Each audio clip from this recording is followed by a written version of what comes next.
മലപ്പുറം ജില്ലയിലെ അങ്ങാടിപ്പുറത്തുള്ള തിരുമാന്താംകുന്ന് ഭഗവതി ക്ഷേത്രത്തിലെ പൂരം 2024 മാർച്ച് 17 മുതൽ ആരംഭിക്കുകയാണ്. 11 ദിവസം നീണ്ടു നിൽക്കുന്ന ഈ പൂരം, തിരുമാന്താംകുന്ന് പൂരം, മലപ്പുറം ജില്ലയിലെ തന്നെ ഏറ്റവും വലിയ ക്ഷേത്രോത്സവങ്ങളിൽ ഒന്നാണ്. ഭദ്രകാളിയെ മുഖ്യപ്രതിഷ്ഠയെ ആരാധിച്ചു വരുന്ന പ്രസിദ്ധമായ ക്ഷേത്രമാണ് മലപ്പുറം അങ്ങാടിപ്പുറത്തെ തിരുമാന്താംകുന്ന് ക്ഷേത്രം. ഭദ്രകാളിക്കൊപ്പം തന്നെ തുല്യ പ്രാധാന്യത്തോടെ ഇവിടെ പരമശിവനെയും ആരാധിക്കുന്നുണ്ട്. തിരുമാന്താംകുന്നിലമ്മ എന്നാണ് ഇവിടുത്തെ പ്രതിഷ്ഠയെ വിശ്വാസികൾ വിളിക്കുന്നത്. കേരളത്തിലെ ഏറ്റവും വലിപ്പം കൂടിയ ഭദ്രകാളി പ്രതിഷ്ഠ തിരുമാന്താംകുന്ന് ക്ഷേത്രത്തിലുള്ളതാണ്. വള്ളുവനാട്ടുകാരുടെ പരദേവതയാണ് കാലങ്ങളായി തിരുമാന്താംകുന്ന് ഭഗവതിയെ ആരാധിക്കുന്നത്.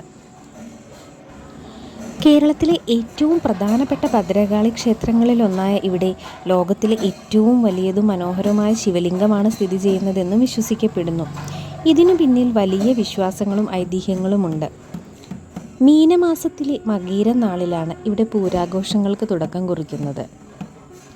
വള്ളുവനാടിൻ്റെ ദേശീയോത്സവം എന്നാണ് തിരുമാന്താംകുന്നിലെ പൂരം അറിയപ്പെടുന്നത്.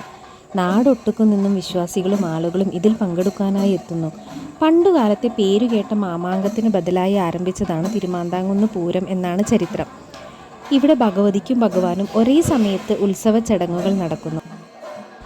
ആഗ്രഹങ്ങളും പ്രാർത്ഥനകളും സഫലമാക്കുന്ന ക്ഷേത്രങ്ങളിലൊന്നാണ് വിശ്വാസികൾക്ക് തിരുമാന്താംകുന്ന് ഭഗവതി ക്ഷേത്രം. തടസ്സങ്ങൾ നീങ്ങി വിവാഹം മംഗളമായി നടക്കുവാൻ ഇവിടെ ഗണപതിക്ക് മംഗല്യ പൂജയും നടത്തുന്നുണ്ട്. കുടുംബ പ്രശ്നങ്ങൾ പരിഹരിക്കുന്നതിനും ജീവിതത്തിലെ ദുഃഖങ്ങളും ദുരിതങ്ങളും മാറുവാനും ഇവിടെ വന്ന് പ്രാർത്ഥിക്കുന്നവർ നിരവധിയാണ്. തിരുമാന്താംകുന്ന് ക്ഷേത്രവുമായി ബന്ധപ്പെട്ട ഐതിഹ്യങ്ങളും പല വിശ്വാസങ്ങളും ഐതിഹ്യങ്ങളുമുണ്ട്. സൂര്യവംശത്തിലെ രാജാവായിരുന്ന മാന്ധാതാവ് തൻ്റെ പദവി ഉപേക്ഷിച്ച് ഒരു സന്യാസിയായി മാറിയെന്നും ഒരിക്കൽ ഇന്നു ക്ഷേത്രമിരിക്കുന്ന സ്ഥാനത്തേക്ക് അദ്ദേഹം ശിവനെ തപസ് ചെയ്ത് സംപ്രീതനാക്കി പ്രത്യക്ഷപ്പെടുത്തിയെന്നും എന്താണ് വരമായി വേണ്ടതെന്ന ശിവൻ്റെ ചോദ്യത്തിന് ലോകത്തിലെ ഏറ്റവും വലിയതും മനോഹരവുമായ ശിവലിംഗം വേണമെന്നുമായിരുന്നു അദ്ദേഹത്തിൻ്റെ മറുപടി.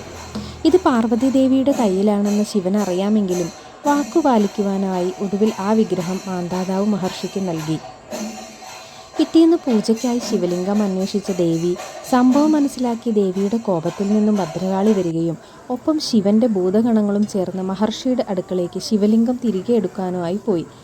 തുടർന്ന് ശിവഗണങ്ങളും മഹർഷിയുടെ ശിഷ്യന്മാരും തമ്മിൽ പൊരിഞ്ഞ പോരാട്ടം നടക്കുകയും ഒടുവിൽ ബലമായി ശിവലിംഗം എടുത്തുകൊണ്ടുപോകാൻ ശ്രമിച്ചപ്പോൾ ആ വടം വലിയിൽ ശിവലിംഗം രണ്ടായി പിളർന്നുപോയി.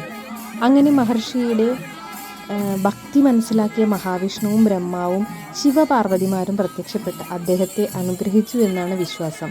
ഇന്നും ശ്രീമൂലസ്ഥാനത്ത് ശിവലിംഗം പിളർന്ന രീതിയിൽ തന്നെയാണ് സൂക്ഷിച്ചിരിക്കുന്നത്.